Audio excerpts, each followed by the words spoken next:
አሉ የሚባሉ መግረፊያዎች ተከናውነዋል። ያሉት ማጥቂያዎች በሙሉ በጳውሎስ ሕይወት ላይ ውለዋል። እንግዲህ ቀረብ የሚባለው ነገር ቢኖር ያው ድንጋይ ነበረ። ከጅራፉና ከብትሩ ደግሞ የበለጠ የሚጎዳው ድንጋይ ነው። በድንጋይ ስንቴ ተወገርኩ አለ። አንድ ጊዜ በድንጋይ ተወገርሁ። ቀጥሎ መርከቤ 3 ጊዜ ተሰበረ ይላል። ደግሞ መርከቡም ተሰበረ። ይህ ሁሉ ታዲያ ለክርስቶስ አገልግሎት ነው። እኛ ኑሯችን ውስጥ ያለው ነገር በረከት አተን፣ ሰላም አተን፣ ቋንቋችን ተበለሻሽቶ ተዘበራርቆ የጀመርነው የነካነው ረድኤት አቶ ነገሮች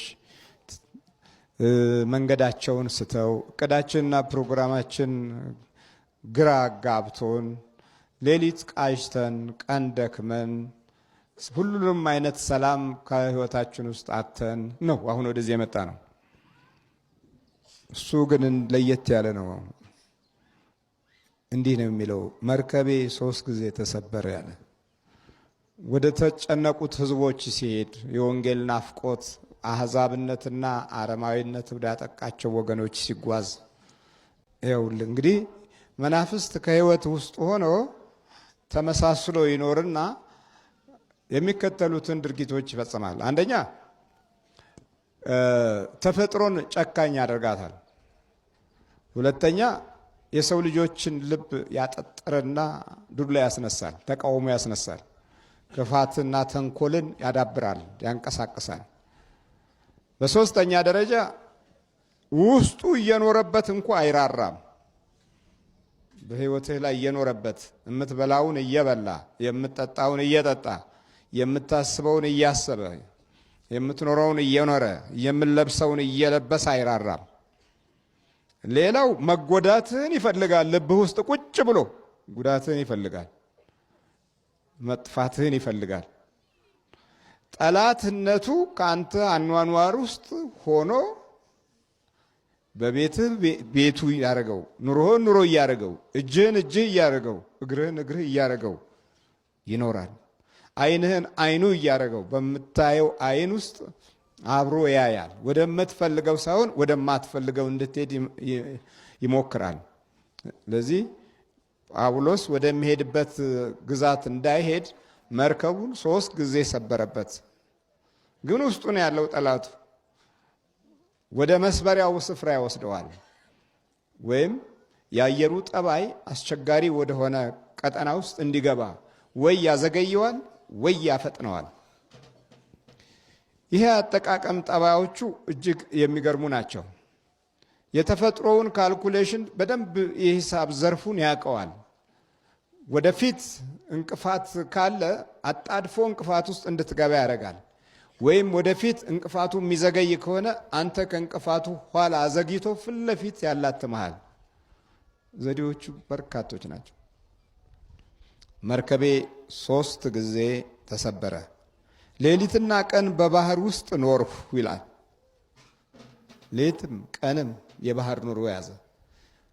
ለዚህ ነው አሁን 3 ጊዜ ሱባኤ ይዞበት ከእርሱ እንዲለይ መጸለይ የጀመረው። ይህን ሁሉ እያገለገለ ሰይጣን ከጳውሎስ ህልውና ውስጥ አለ። እሺ ምን ትለዋለህ? ሙት የሚያነሳ ድውይ የሚፈውስ የተጨነቁትን የሚያጽናና በረከት የሚሰጥ እንዴት ለራሱ አልበቃም ትላለህ? ምን ይደረግ? መንፈሱ ዘሩ ነው። አሁን የሚፈልገው የክርስቶስን ዘር ነው። በዚህ ውስጥ ያሉት ውጊያዎችን ተመልከት እና የጨሌ ዘርና የዚህ ምትሃቱ ዘር ከሆነ በኋላማ ታዲያ እንዴት ልንሆን ነው እኛ? እሱ በአገልግሎት ውስጥ እንዲህ እየደከመ የሚሰቃይ ከሆነ አንተ በኑሮ ውስጥ አልሟላ ብሎ ዝም ብሎ ስለ ነፍሳዊና ስለ መንፈሳዊ ህይወት ችላ ባልክበት አኗኗር ውስጥ ለምን የተጣደፈ እንከኖችና ጉዳቶች አይመጡም? ይሄ ምንም የሚያጠራጥር ጉዳይ አይደለም። እና በባህሩ ውስጥ ቀንና ሌሊት ኖሩ። ብዙ ጊዜ በመንገድ ሄዱ። በወንዝ ፍርሃት ነበረብኝ። በወንበዴዎችም ፍርሃት ነበረብኝ። በወገኔም በኩል ፍርሃት ነበረብኝ። በአሕዛብም በኩል ፍርሃት ነበረብኝ አለ። ይኸው ስንቱ ያስፈራራሃል። መንፈሳዊ ስትሆን ልክ እንደዚህ ነው የሚያስፈራራህ አበዛዙ። የጠላትህ ዘመቻ አንደኛው ይሄ ነው። ከውስጥም ሲዘምት ይሄንኑ በመሰለ ገጽታ ውስጥ ነው የሚዘምተው። ፍርሃት፣ በመንገድ ፍርሃት፣ በወንዝ ፍርሃት፣ እንደገና ደግሞ በአይሁዶች ዘንድ ፍርሃት፣ ራሱ በወገኖቼ አለ ፍርሃት። ልክ መጸለይ ሲጀምሩ ዘመዶቻችሁ በጣም ይርቋችኋል፣ ይጠሏችኋል፣ ማየት አይፈልጉም። የመንፈስ አንድነት የላችሁም። ጳውሎስ ያለው መንፈስ የመንፈስ አንድነትን ይፈልጋል። ጳውሎስን አሰልችቶ ወደ ዓለም መመለስ፣ አካሄዱንና የወደፊት ዓላማና ግቡን ማጨንገፍ፣ ማሰልቸት፣ በተለያየ አይነት ፍርሃት ልቡን መረበሽ፣ በተፈጥሮውም ሆነ በሰው ሰራሽ ችግሮች ሕይወቱን ማድከም፣ መዛል እንዲመጣ የአእምሮቹን መንገዶች እግዚአብሔርን የሚያገለግልበትን ጉልበትና አቅም ማዳከም። ይሄ እንግዲህ በጳውሎስ ይሄን ያህል ዘመቻ ካረገ እኔ እናንተ ገና ክርስትናን ገና በተስፋ ውስጥ ስለ እግዚአብሔር መንግስት አይደለም ገና በረከት አግኝተን ገደግ ነገር ሰርተን ጊዜ አግኝተን መልካም ነገር አድርገን የመንግስቱ ልጆች እንሆናለን። ገና ንስሐ ገብተን ቅዱስ ቁርባን ገና ወስደን ገና ስለዚህ ወደ በረከት ገና ልንገባለን ብለን ለምንለው ምን ያህል ነው? የእግዚአብሔር ምሕረትና ቸርነት ካልታከለበት ይሄን ያህል በእግዚአብሔር ፓንትሽ እኮ ጠንቋይ ቤት ነው። የጡት ማሰዣሽ እኮ ይሄን የሆነ መተት አድራጊ ጋር እኮ ነው። ያንተ የግል የሆነ ማንም ሰው አያየውም ብለህ ያሰብከው ነገር ጠንቋይ ጓና ያለው በዛ ነው የተሰራብህ። እንዴት? ማን ነው መተቱን ያሰራብኝ? ጠላቴ ብለህ ነው የምታስበው።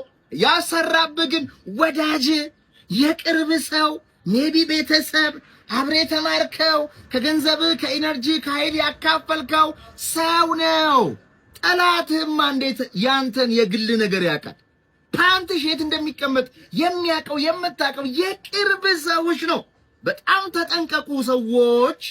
ይሄ የሚመጣው የቅርባችሁ ሰው በእናንተ በውስጡ ባደረ አጋንንት ምክንያት ሲቀና ወይም ሲቀኑ በብራችሁ፣ በኃይላችሁ፣ በእውቀታችሁ፣ በጥበባችሁ፣ በትዳራችሁ፣ በስኬታችሁ ይቀናሉ። እነማን? ወዳጆቻችሁ ማለት ነው። ከዛ ይሄዱና አስገድግደው ያሰራሉ። እናንተ ደግሞ ምን ሆኜ ነው? ህይወት ከባድ ናት፣ አትሞላም፣ ጠላቴ ማን ነው? ምን አይነት ሰነፍ ነኝ ትላላችሁ። ኖ ሰነፍ ሆናችሁ አይደለም። አእምሯችሁ ጨለማ እንዲያስብ፣ ልባችሁ ተስፋ እንዲቆርጥ፣ ስሜታችሁ እንዲሰባበር፣ ወዲያው ተስፋ እንድትቆርጡ እንዲያደርጉ አሰርተውባችሁ ነው እነዚህ ሰዎችና ይሄንን የተሰበረ ስሜት ማሸነፍ አለባችሁ።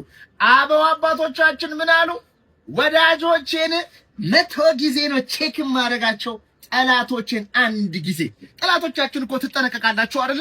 ወዳጅ የምትሉት ሰው ስቆ ሰንቶ ከናንተ ጋር ሄዶ ከበስተጀርባ ያስገደግድባቸዋልና ከእንደዚህ አይነት ክፉ ወዳጅ እግዚአብሔር ይጠብቃችሁ። ይሄ ማለት ሁሉም ወዳጃችሁ መጥፎ ነው ማለት አይደለም። ጥቂት አሉ፣ ለእናንተ ለውጥ የሚደክሙ አሉ፣ በእናንተ ስኬት የሚስቁ ሰዎች አሉ፣ ለእናንተ መልካም ነገር የሚጸሉ የሚያብሉ የሚያጠጡ፣ እናንተ መልካም እንደሆናችሁ መልካም የሆኑ ጥቂት እግዚአብሔር የላከላችሁ ሰዎች አሉ።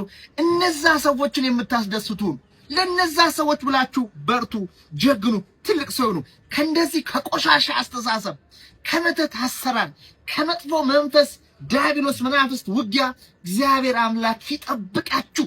እንደው ያላወቃችሁትን ነገር ተደብቀው የሚያደርጉትን በአደባባይ የግንባር ላይ ቁስል አድርጎ ያሳያችሁ፣ ያጋልጣችሁ። ወዳጅ ያላችሁ ጠላታችሁ መሆኑን ሕይወታችሁ ላይ መጫወቱን እግዚአብሔር አምላክ እናታችን ድንግል ማርያም ታጋልጣቸው። መልካም ንጹሕ ቅዱስ ቀን